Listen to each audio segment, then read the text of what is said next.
오늘 우리에게 주시는 하나님의 말씀 요한복음 20장 19절에서 29절까지입니다. 신약성경 183면쯤 요한복음 20장 19절에서 29절까지 말씀 제가 받들어 읽겠습니다. 이날 곧 안식 후 첫날 저녁 때 제자들이 유대인들을 두려워하여 모인 곳에 문을 닫았더니 예수께서 오사 가운데 서서 이르시되 너희에게 평강이 있을지어다. 이 말씀을 하시고 손과 옆구리를 보이시니 제자들이 주를 보고 기뻐하더라. 예수께서 또 이르시되 너희에게 평강이 있을지어다. 아버지께서 나를 보내신 것 같이 나도 너희를 보내노라. 이 말씀을 하시고 그들을 향하여 숨을 내쉬며 이르시되 성령을 받으라. 너희가 누구의 죄든지 사하면 사하여질 것이요 누구의 죄든지 그대로 두면 그대로 있으리라 하시니라. 12 제자 중에 하나로서 디두모라 불리는 도마는 예수께서 오셨을 때 함께 있지 아니한지라. 다른 제자들이 그에게 이르되 우리가 주를 보았노라 하니 도마가 이르되 내가 그의 손에 못자국을 보며 내 손가락을 그 못자국에 넣으며 내 손을 그 옆구리에 넣어보지 않고는 믿지 아니하겠노라 하니라.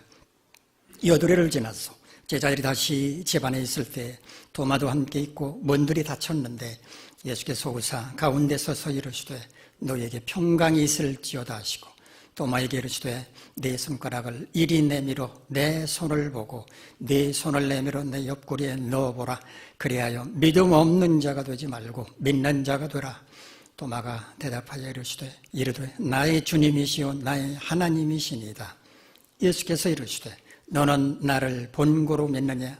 보지 못하고 믿는 자들은 복되도다 하시니라. 아멘.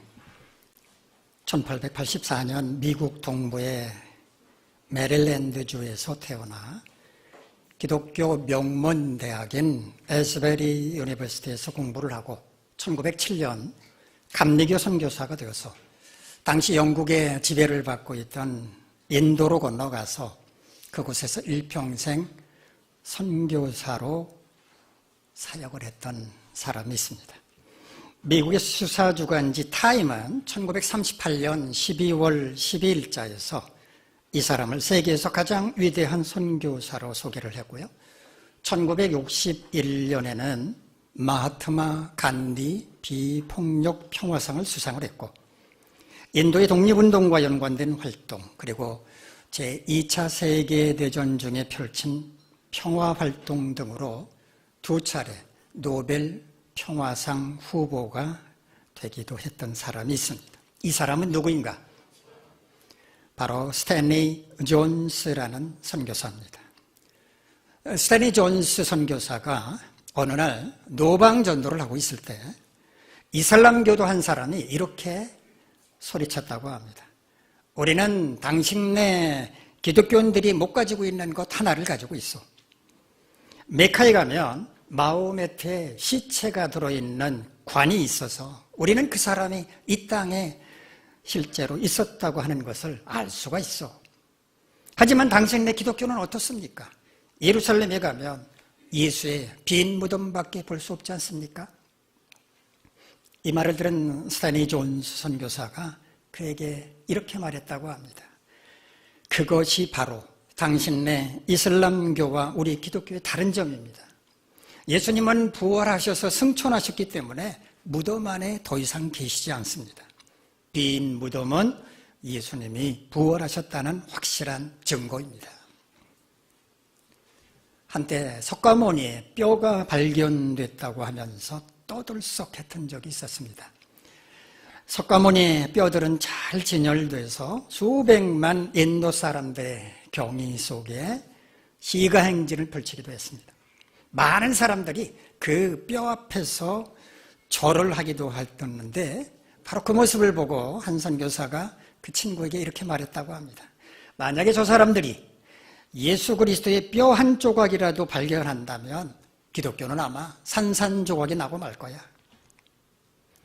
세계 어느 종교도 그 창시자가 죽었다가 부활한 경우는 기독교 이외에는 없습니다.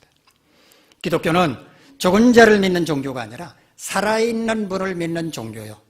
죽을 수밖에 없는 인간을 믿는 종교가 아니라 영원히 살아계시는 하나님을 믿는 종교입니다. 예수님께서 부활하신 날 새벽, 향품을 준비한 여인들이 예수님을 찾아갔죠. 예수님의 장사된 무덤을 찾아가서 예수님의 시신을 찾았습니다. 그때 천사들은 그 여인들을 책망하며 이렇게 말했습니다. 어찌하여 산 자를 죽은 자 가운데서 찾느냐. 오늘은 부활주일입니다. 물론 예수님은 아주 오래전에 부활하셨지만 부활의 의미를 다시 한번 생각하면서 부활하신 주님께서 오늘 우리들에게 무엇을 바라고 계시는지 생각해보는 시간을 갖도록 하겠습니다. 예수님께서 십자가에 달려 돌아가셨을 때 그 시신을 수습해서 장례를 치러준 사람이 있었습니다. 바로 아리마대 출신의 요셉이라고 하는 사람입니다. 아리마대는 지명 이름입니다. 지도에서 보시는 것처럼 예루살렘에서 북쪽으로 약 30km 남짓 떨어진 라마, 영어로 표기가 되어 있는 풍선 모양으로 되어 있는 라마 지역이 바로 아리마대였을 것이라고 보고 있습니다.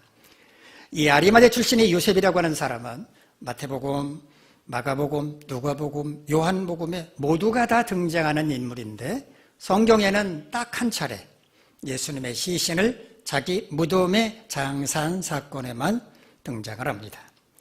이 요셉에 대한 사복음서의 소개는 각각 다릅니다. 마태복음 27장 57절은 부자요 예수의 제자로 소개를 하고 있습니다. 또 마가복음 15장 43절은 존경받는 공회원이자 하나님의 나라를 기다리는 자로 소개를 하고 있습니다. 누가복음 23장 50절 51절은 공회의원이며 선하고 의로운 사람으로서 공회의 결의와 행사에 찬성하지 않은 자다라고 소개를 하고 있고요. 요한복음 19장 38절은 예수의 제자이나 유대인이 두려워 그것을 숨기던 사람이라고 소개를 하고 있습니다. 복음서마다 이 요셉을 소개하는 뉘앙스는 각각 다르지만 그가 당시에 상당한 영향력을 발휘하던 사람이었다고 하는 것 어렵지 않게 확인할 수가 있습니다.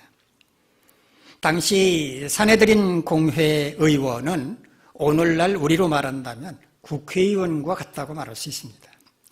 사내들인 공회 의원은 모두가 71명이었는데 요셉은 그 가운데 유일하게 예수님의 십자가 처형을 반대했고 또한 빌라도 총독을 찾아가서 처형을 당한 예수님의 시신을 달라고 요구했을 만큼 아주 용기가 있는 사람이었습니다. 십자가 처형을 당하는 사람들은 대부분 흉악한 죄를 지은 죄수들이었기 때문에 시신은 공동묘지에 던져버리는 것이 관례였다고 합니다. 그런데 요셉은 당대 최고의 권력을 가진 빌라도 총독을 찾아가서 예수님의 시신을 달라고 요구를 했던 것입니다. 얼마나 대단한 인물입니까? 요한복음 19장 38절을 보면 39절을 보면 아리마대 사람 요셉이 예수님의 시신을 장사할 때 니고데모라고 하는 사람도 모략과 침향을 가져왔다라고 기록하고 있습니다. 니고데모, 요한복음 3장을 보면 이 사람도 바리새인으로서 유대인의 지도자로 소개를 하고 있습니다. 사내들인 공회 의원이었다는 것입니다. 그러나 자신의 신분이 드러나는 것을 원치 않았기 때문에 밤중에, 깊은 밤중에 예수님을 찾아왔다고 기록하고 있습니다. 아리마대 사람 요셉이나 니고데모나 예수님께서 활동하실 때에는 유대인들을 의식해서 자신이 예수님의 제자라고 하는 것을 드러내놓고 밝히지는 않았고 또 예수님의 뒤를 따라다니지는 않았지만 예수님께서 십자가 처형으로 돌아가신 것을 보면서 이분이 억울한 죽음을 당했다라고 하는 것을 깨닫고 자신들이 나서서 장례를 치러준 것으로 보입니다. 비록 예수님은 십자가 처형으로 비참하게 돌아가셨지만 그 시신을 장사하는 일만큼은 극진하게 치러졌습니다. 사내들인 공회의 의원이었던 두 사람, 특별히 아리마대는 그 가운데서도 부자이기도 했으니까 장례를 얼마나 극진히 정성스럽게 치렀겠습니까? 요셉은 자기 자신을 위해서 준비해 놓았던 돌무덤에 그것도 아직까지 한 사람도 장사한 적이 없는 새 무덤에 예수님의 시신을 모셨습니다. 그들이 예수님을 장사한 날은 안식일 하루 전날, 그러니까 예수님께서 십자가에 달려 돌아가신 금요일이었습니다. 안식일에는 장사할 수가 없었기 때문에 서둘러서 예수님을 장사를 했습니다. 그리고 그 다음 날은 안식일이었기 때문에 어떤 사람도 움직일 수가 없었습니다. 그리고 그 다음 날 안식일이 지나고 첫날, 지금으로 말하면 주일에 막달라 마리아, 막달라 지방 출신의 마리아가 아침 일찍 예수님이 장사된 무덤을 찾아갔습니다. 그런데 무덤 앞을 가로막고 있던 돌이 옮겨져 있었고 예수님의 시신은 온데간데 없이 사라진 것을 발견을 합니다. 당시에는 무덤에 장사된 시신을 훔쳐가는 그런 사건들이 종종 있었다고 합니다. 왜냐하면 시신과 함께 장사된 고인이 생전에 갖고 있던 그 귀금속들을 훔쳐가기 위해서였습니다. 무덤을 막고 있던 돌들이 옮겨졌고 시신이 감쪽같이 사라진 것을 확인한 마리아는 누군가가 예수님의 시신을 도둑질해 갔구나 이렇게 생각을 했습니다.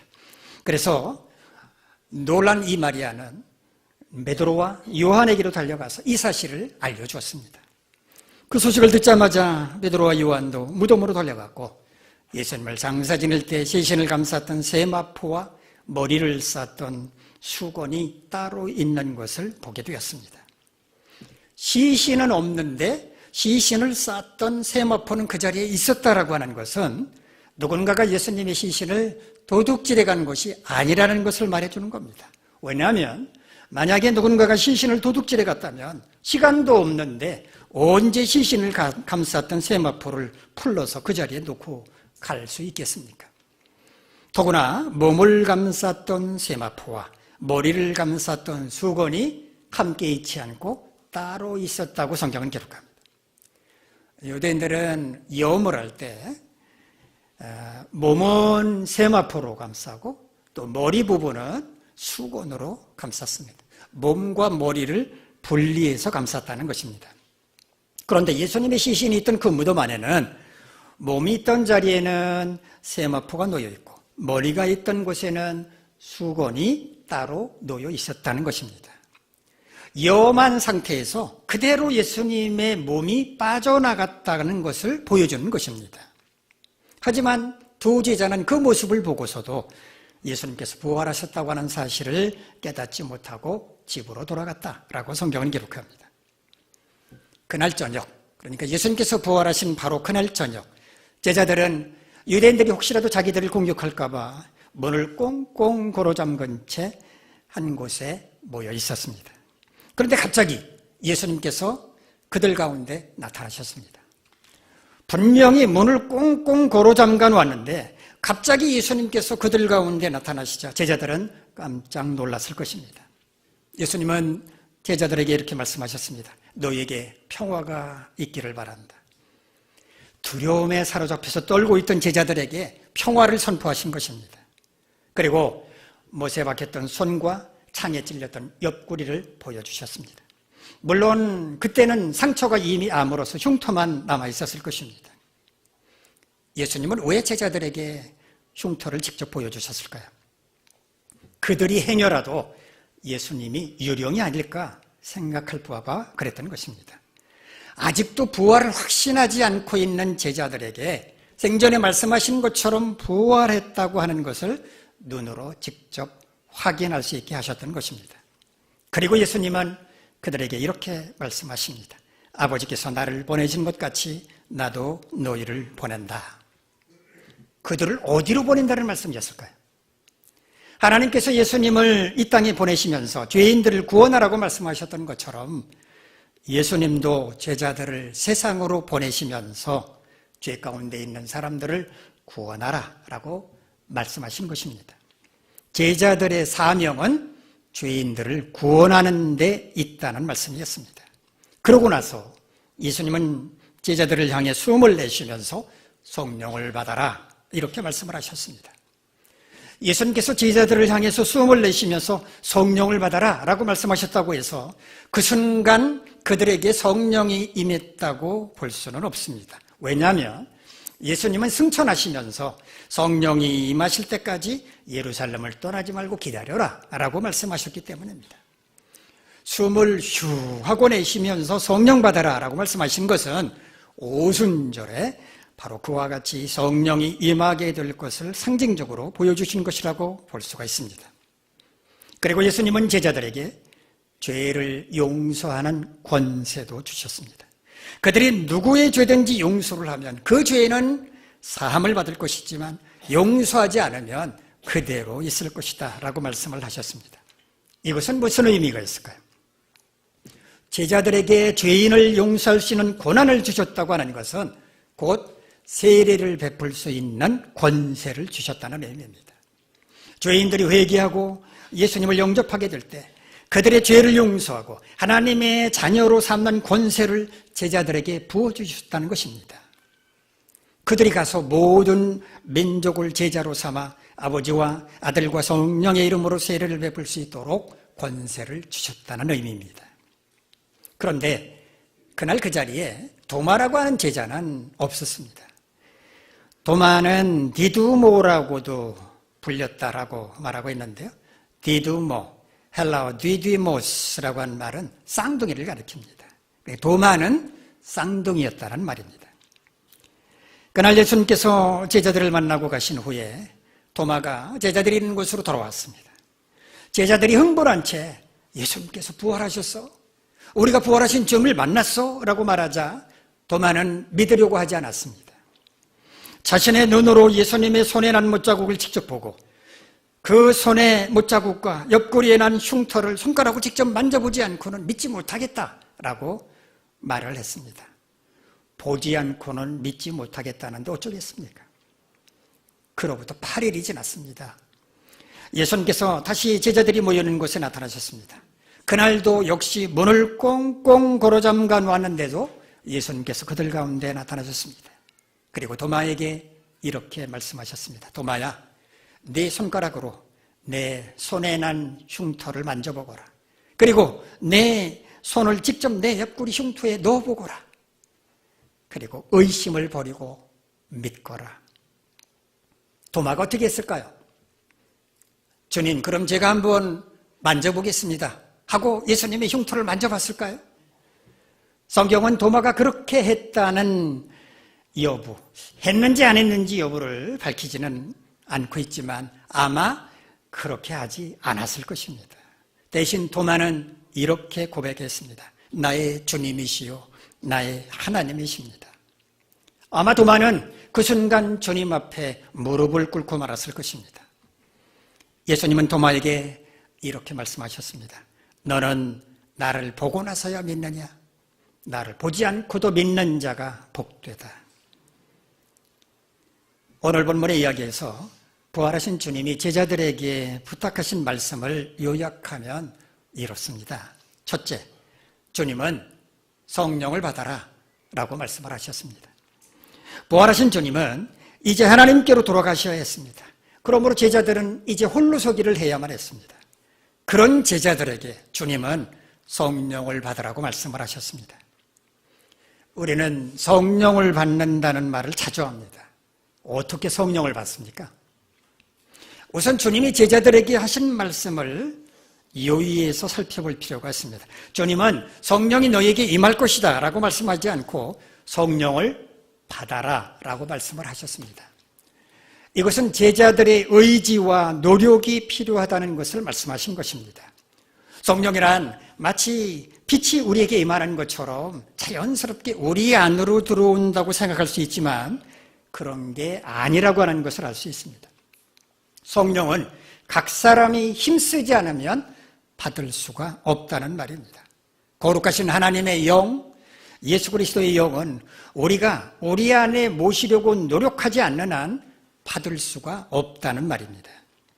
그렇다면 우리가 성령을 받으려면 어떻게 해야 하는가?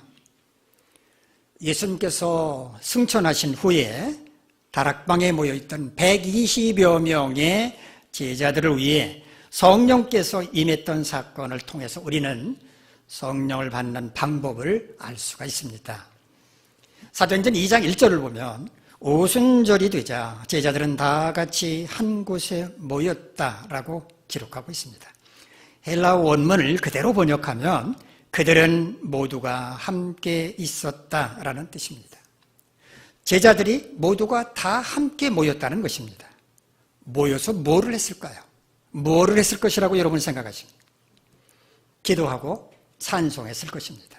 당시 그들은 가룟 유다를 대신해서 마띠아라고 하는 사람을 사도로 선출을 했고 그 다음에 예수님은 안 계셨기 때문에 예수님 없이 홀로 서기를 다짐하고 있었으므로 그들은 틀림없이 함께 모여서 합심해서 기도하고 찬송을 불렀을 것인데 누가는 그 사실을 생략한 채 그들이 함께 있었다고만 기록했을 것입니다. 그때 주님이 약속하신 불같은 성령이 급한 바람과 같이 그들 위에 임했던 것입니다. 오늘 우리가 성령을 받는 방법도 마찬가지입니다. 성령은 받을 준비가 돼 있지도 않은 사람에게 내가 네 안에 들어갈 수 있겠니? 라고 하소연하지 않습니다.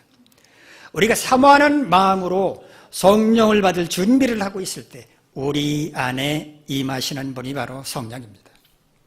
우리 마음에 있는 추하고 더러운 것들을 다 비워버리고 거룩하고 정결한 마음으로 채운 다음에 찬송과 기도로 주님의 영을 사모할 때 우리는 성령을 받을 수 있습니다.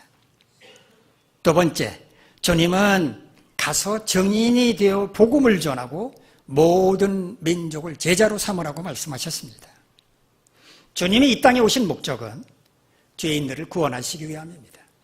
그것이 1차적인 목표였습니다. 그러나 그것이 끝은 아니었습니다. 구원받은 자들이 중심이 돼서 이 땅에 하나님의 나라를 확장해 가도록 기초를 쌓는 것도 주님의 또 다른 목표였습니다.